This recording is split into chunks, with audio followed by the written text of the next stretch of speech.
My name is Brooke Sutherland, and I'm 32 years old. For 7 winters, my mother locked our back door at exactly 6 p.m. and told me to wait on the porch until she said I could come in. Because my sister Chloe, she said, needed to feel safe in her own house. I was 9 the first time it happened. I remember counting the porch boards, 14 of them. I counted them so many winters I could still draw the pattern of the wood grain if you handed me a pencil right now. The last night it ever happened, I was 15, going on 16. December, snow already an inch deep on the steps. I'd come home late from a study group, and when I reached for the door, it was locked. Same as always. I knocked. Nothing. I knocked again, harder, and I heard my mother's voice come through the door, calm as anything, like she was reading me a grocery list. Not tonight, Brooke. Chloe's had a hard week. I stood there in falling snow, arms wrapped around my knees on those same 14 boards, and something in me just stopped fighting it. 15 years old, and I still didn't have a key to my own house. Welcome to Secret Story Hub, where quiet people finally get to tell the loudest chapters of their lives. If stories about family and finally being seen mean something to you, drop a comment below and subscribe. Now let me take you back to the winter I turned 9, and the December my mother decided the cold was something I could simply learn to sit with. It started small. That's the part nobody tells you about these things. They never start with a locked door. They start with a sentence. My mother knelt down in front of me one afternoon in early December, the way she always did before saying something she'd already decided on. And she said, "Chloe gets scared when the house feels too full, sweetheart. We just need you to give her some space in the evenings." I was 9. I didn't understand what too full meant when there were only 3 of us in that house most nights. But I nodded because that's what I did back then. I nodded and I went outside when I was told to, and I waited. The first winter, it was 20 minutes on the porch steps before the door opened again. My mother would let me back in with a mug of cocoa already made, like the whole thing was a kindness she was doing me, like I should be grateful for the cocoa and not ask questions about the door. I didn't know, standing there that first December with my hands going numb inside my mittens, that this wasn't going to be a one-time thing. I didn't know it was going to happen every single winter for the next 7 years. And I definitely didn't know that the real reason had nothing to do with Chloe being scared at all. A reason that wouldn't find its way to me until I was 29 years old, standing in a hospital waiting room that smelled nothing at all like home. That first winter passed, and I thought maybe it was just a season thing, the way some families do a strange diet in January or give something up for Lent. But then October came around again, and my mother sat me down at the kitchen table with a mug of cider already poured, and she said the same thing in almost the same words. "Chloe needs the evenings to feel calm, sweetheart. We're going to do the porch thing again." The porch thing. That's what she called it. Like it was a chore chart, like it had a name we could all agree on and move past. I was 10 that year, and I remember asking her, very carefully, "How long this time?" And she looked at me like the question itself was the problem. "However long Chloe needs," she said. "You're the strong one, Brooke. You've always been able to handle things." I want to tell you I fought back that year. I didn't. I was 10, and my mother had a way of saying things that made resistance feel like betrayal. So every evening at 6, I put on my coat, and I sat on those 14 porch boards, and I waited for the door to open. My father worked nights at the hospital most of that winter, running equipment maintenance, and I used to wonder if he knew. I found out later he did. I found out later he knew every single winter and never once said a word. Because in our house, disagreeing with my mother wasn't really a thing people did out loud. It was a thing you did with your eyes, across a room when she wasn't looking. Chloe was 7 that first winter, 2 years younger than me.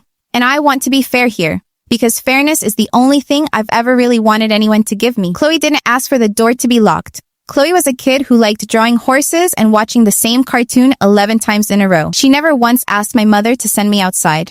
I know that now. I didn't always know it then. What I did know, even at 10, even at 11, was that the story kept changing. Some years, it was because Chloe had a nightmare and needed quiet. Some years, it was because Chloe had a school project spread across the living room floor and couldn't be disturbed. Once, when I was 13, it was simply because Chloe needed the house to feel like it was just hers for a little while. I remember standing on the porch that particular evening, 13 years old, arms wrapped around my knees, doing the math in my head. 7 years old, 8 years old, 9, 10, 11. Every single explanation was different. The only thing that never changed was the door. By the time I was 14, I'd stopped asking why. I started keeping a small notebook in my coat pocket instead, the kind with a rubber band around it. And every winter evening on that porch, I wrote down the date and how long I waited. I told myself it was nothing. I told myself I just liked keeping track of things, the way some kids collect rocks or bottle caps. It would be almost 15 years before I understood exactly why I felt the need to keep that notebook at all, and almost that long before I found out my mother had a notebook of her own, one that had nothing to do with Chloe and everything to do with the decision she made long before I was ever born. I was 15, going on 16, when I finally asked my father directly. It was December, snow already falling hard, and he'd come home early from a shift to find me still out on the porch. My hands so stiff I couldn't get my key fob to work, even if I'd had a key, which I didn't. He didn't say anything at first. He just sat down next to me on the top step, in his hospital scrubs, and let the cold sit between us for a minute. "Why does she do this, Dad?" I asked. "It's not really about Chloe being scared, is it?" My father looked straight ahead at the driveway for a long time. Then he said something I turned over in my head for years afterward. "Your mother had a sister once, before you were born. She doesn't talk about her." And then, like he'd already said too much, he stood up, unlocked the door with his own key, the key I never had, and told me to come inside before I caught a chill. That was the last winter it ever happened. Standing on those same 14 boards in falling snow that night, I made myself a promise. I would leave this house the day I turned 18, and I would not come back until my mother told me the truth. I didn't sleep that night. A sister. My mother had never once mentioned a sister, not at Thanksgiving, not in any of the old photo albums I used to flip through in the basement, not anywhere. I searched every drawer in that house over the following months, quiet as a thief, looking for a name, a photograph, anything. I found nothing. Whatever my mother had buried, she'd buried it well. The 2 winters after that were different. My mother never locked the door again. Not once, but she also never explained why she'd stopped, and the silence around it felt almost stranger than the locking had. I'd come home some evenings, half expecting to find it bolted out of habit, and every time it opened at my first knock, some small, stubborn part of me kept waiting for the other shoe to drop. It never did. Chloe, for her part, grew up mostly unaware of what those 7 winters had cost me.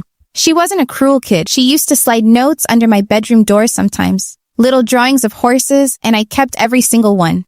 Because somewhere underneath all of it, I knew she wasn't the one making the decision. She was just the reason my mother gave. It took 11 more years for my mother to keep her end of a promise she never even knew I'd made. And when she finally did, it wasn't in our kitchen, and it wasn't over cocoa. It was in a hospital waiting room on the worst night of my mother's life, when the notebook I'd carried since I was 14 finally met the one she'd been hiding since before I was born. I was 29 when the call came. My father, calm as ever, telling me my mother had collapsed at the grocery store, and I drove 3 hours through the night to a hospital outside Portland where she'd been taken. I found my father in the waiting room, and I found my mother's purse in his lap, and tucked inside it, half falling out, was a small notebook with a rubber band around it, almost identical to the one I still carried in my own coat pocket out of habit. I asked him if I could look. He nodded, too tired to stop me, and I opened it right there under the fluorescent lights. It wasn't about Chloe. It wasn't about me either, not really.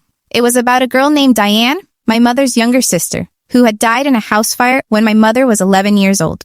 My mother had been outside that night, sent out to the porch by her own mother for some small punishment nobody could even remember anymore. And by the time anyone let her back inside, the smoke had already filled the upstairs hallway. Diane had been 7. My mother had spent 40 years believing that if she'd been in the house instead of on that porch, she might have smelled the smoke sooner, might have gotten to her sister's room in time. I sat with that for a long moment before I understood it all the way through. My mother hadn't been protecting Chloe from me. She'd been terrified, in some buried, unspoken part of herself, of ever again being the older sister standing outside a door, while something happened to the younger one inside. So she flipped it. She kept me outside instead, where she could see me, where nothing could happen to me that she wasn't watching. It never once occurred to her, not in 7 years, that being outside was the very thing that had haunted her in the first place. When she woke up the next morning, weak but stable, I sat beside her bed, and I told her I knew about Diane. She cried in a way I had never once seen my mother cry, and she said the words I had waited 20 years to hear. "I was so afraid of losing another sister on a porch that I put you on one instead. I'm so sorry, Brooke. I didn't see what I was doing until right now. I won't pretend 7 winters unwind themselves in a single hospital room conversation. They don't. But something did shift that morning. Some old cold thing finally let itself be warm. My mother started therapy that spring. And for the first time in my life, she told Chloe the truth too. All of it. So neither of us would ever again carry a story we didn't fully understand. These days, my mother keeps her porch light on every single night, rain or snow, whether anyone's expected or not. Chloe and I talk every week now. No old resentment between us, just two sisters who finally understand what really kept us apart wasn't each other at all. Last December, I drove home for the holidays, and my mother met me in the driveway before I'd even parked. Porch light blazing behind her, and pulled open my car door herself. "Come inside," she said. "You never have to wait out there again." That's my story. 7 winters, 1 porch light, and a truth that took 2 generations to finally come inside.